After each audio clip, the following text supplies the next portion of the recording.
So, we've reached that side, come to Lagos now, back to Lagos. So, my story starts now. But before I was along the coast here, along the marina here, is where the merchants are set up for the time. And this area here is what is now Ikoyi. But you can see that this is all just unexplored area. But Lagos consisted quite a lot of swamp areas. This is Edo, where the initial settlers were. This is where Romero had set up his initial farm and became the palace.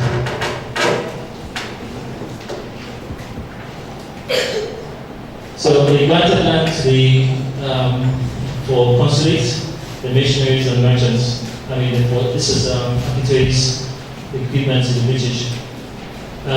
Also, they now brought in the emancipated slaves from Brazil, Cuba, Americas, and also from Sierra Leone. The Saros were all shipped into Lagos. So Lagos now became a melting pot of everybody.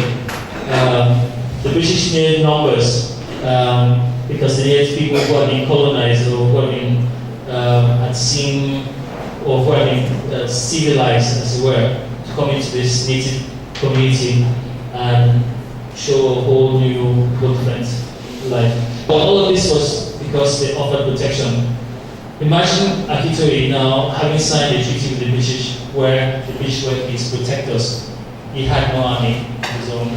This was now under the protection of the British. Well, there was fear of the Benin, the attack from Dahomey, and all the other warring parties. So King would want a protector such as the British, who had all the latest weaponry and everything.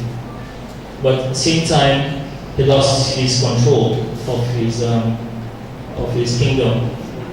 Akitoye dies 2 years after the bombardment of Lagos, and his son Dosunmu takes over.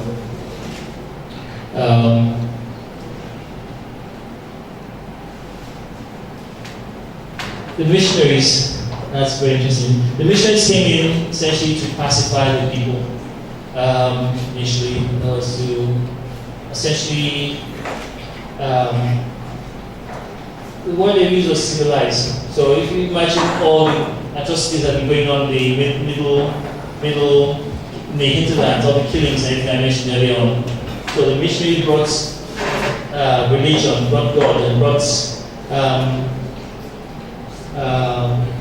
love, in inverted commas. So I'll remind you of when I was in school. There's a vivid description of what something that describes this very well. A pastor had come into a native church chapel, and as usual, when he comes into the chapel, the choristers begin the song. But this day he had washed out very early in the morning, forgot his glasses at home. So he gets into the chapel and immediately the choristers start singing. So he usually starts by giving them the lines. So he says, "Alas, alas, I cannot see. Alas, alas, I cannot see. I left my specs at home.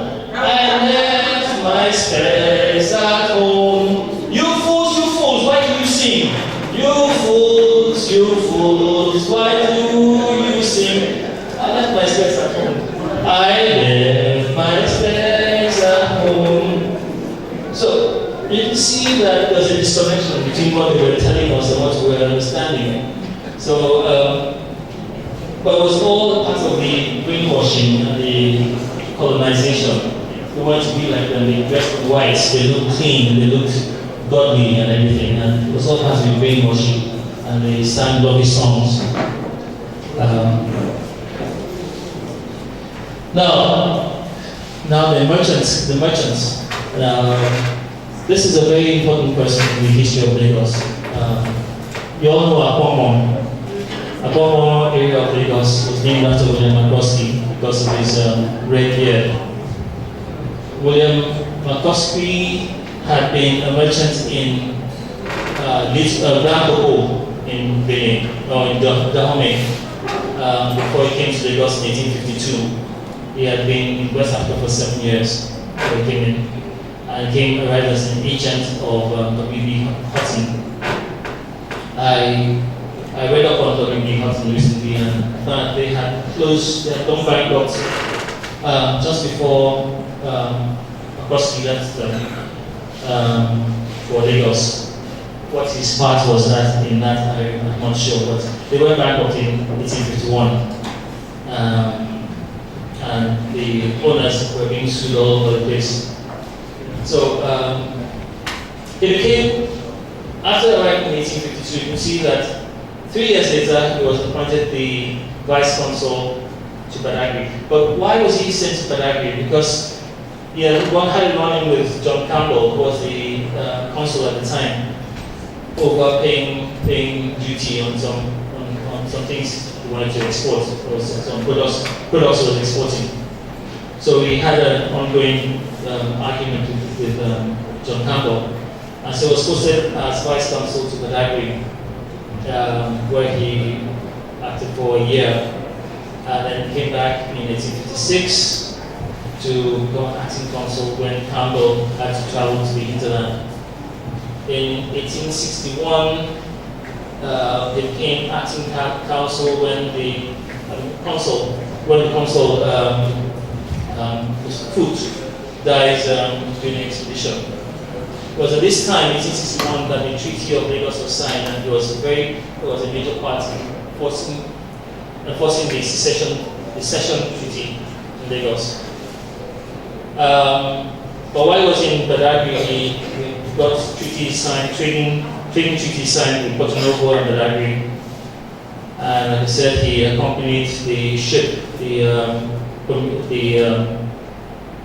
Prometheus, that bombarded Lagos in 1861, or that threatened to bombard Lagos in 1861, but forced Dosunmu to sign Lagos over to the British. Later on became the Land Commissioner in Lagos. Now, the Lagos colony, 1861, the British had decided in Parliament to take over Lagos Island wholly and fully, and Agroski again with Lieutenant Benningfield approached with some armed guards Dosunmu, and essentially eventually forced him to sign this treaty, ceding Lagos to the Queen. And basically, the terms of the treaty, I think, were such that I need to read this so you can follow the import. You own, this is your kingdom,